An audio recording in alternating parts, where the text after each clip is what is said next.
Welcome to west Godavari అమ్మమ్మ వంటల video అండి. ఈరోజు పొద్దుటే నేను వడలకి వేసానండి. వడలకి పప్పు వేసి ఆ వడలు రుబ్బేసాను. మళ్ళీ ఆ గ్రైండర్ ఎండిపోతుందండి. దాంతోపాటు దోసపిండి నైటే నానబోసేసుకుంటాను. వడలు ప్లాన్ ఉంటే దాంతోపాటు నేను దోసపిండి కూడా రెడీ చేసేసుకుంటాను అండి. ఎందుకంటే గ్రైండర్ కడగటం చాలా కష్టం. వడపిండి ఎండిపోయి జిగురు అయిపోయి గట్టిగా అయిపోతుంది. దాంతోపాటు మీరు దోసపిండి రుబ్బేశారనుకోండి ఈజీగా రోలు కడుక్కోవచ్చు. ఇక లూజ్ అయిపోతుంది. మినపప్పు బియ్యం వేస్తాము, మళ్ళీ కొంచెం లూజ్గా వడపిండి అంటే టైట్గా రుబ్బుతాము. దాని బదులు మనం దోసపిండి వేసామనుకోండి దాంట్లో కొంచెం వాటర్ వేస్తాం. అప్పటికే ఏమొద్దండి రోలు మనకి లూజ్గా అయిపోయి కడగటం ఈజీగా ఉంటుందండి. దానికి ఈరోజు కొంచెం నిన్న పెరుగు తాలింపు వేసాను. దాన్ని మిగిలింది. సరే వడలు ఉంటే తింటారండి. ఎవరొకళ్ళు మిగిలితే వడలు వేసాను. సాంబార్ అండి, ఇదిగోండి తెల్ల చట్నీ. అయిపోయింది, టిఫిన్ అయిపోయింది. ఏదో చిన్న వీడియో చేద్దాము. 4 రోజులు అండి. ఇదిగోండి మా వారికి రాగి ఇడ్లీ వేసాను. ఇడ్లీ తిన్నారు, 2 వడను 4 ఇడ్లీ తినేసారు. మా అమ్మాయిని పిలిచాను. ఆఫీస్కి వెళ్ళే ముందు వచ్చి టిఫిన్ తినాను. అంటే వడలు వేస్తే 1/2 కిలో పప్పు వేస్తే మేము ఇద్దరం తినలేమండి. ఎవరొకళ్ళు 3వ మనిషి 4వ మనిషి ఇంటికి ఎవరిని వస్తే పెట్టవచ్చు. ఎవరు రారు.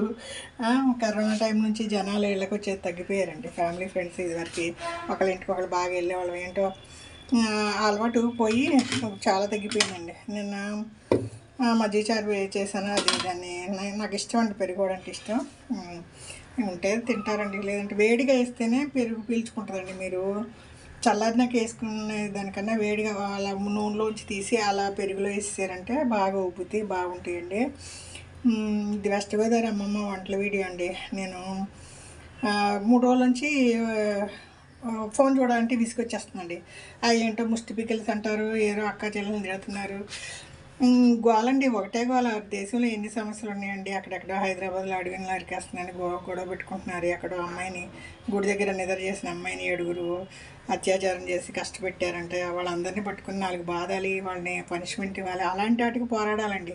ఇదేంటండి, ఆ అమ్మాయి తిట్టింది, సారీ చెప్పింది. సరే కావాలంటే ఈ అబ్బాయిని అదే బూతులు తిప్పి మళ్ళీ యూట్యూబ్లో వేయమనండి. చెల్లికి చెల్లి అయిపోతుంది. సారీ చెప్పింది కదండి, అదే గొడవ పట్టుకుని ట్రోల్ చేయడం. మాకు చాలా విషయాలు ఉన్నాయండి మాట్లాడుకోవడానికి, పోట్లాడుకోవడానికి.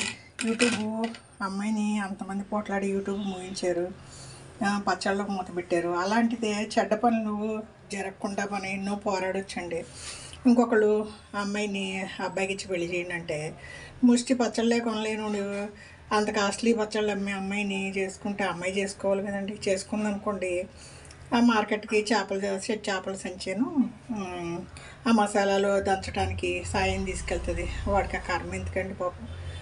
ఇంతటితో వదిలేసేయండి. మనకి బోల్డ్ సమస్యలు ఉన్నాయి. రోడ్లో ఎన్నో మనకి వ్యతిరేకంగా జరిగే విషయాల మీద పోరాడాలండి.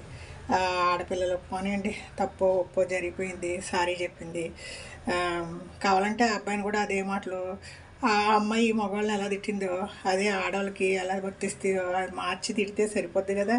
చెల్లుకి చెల్లు దాంతో వదిలిపోద్దండి. గొడవ వదిలేసేయండి. మనకి బోల్డ్ ప్రశ్నలు అండి. రోడ్లో ఏంటి, ఇంట్లో ఏంటి, ప్రపంచంలో ఎన్నో కష్టాలు ఉన్నాయండి. వాటి మీద తిరగబడాలి.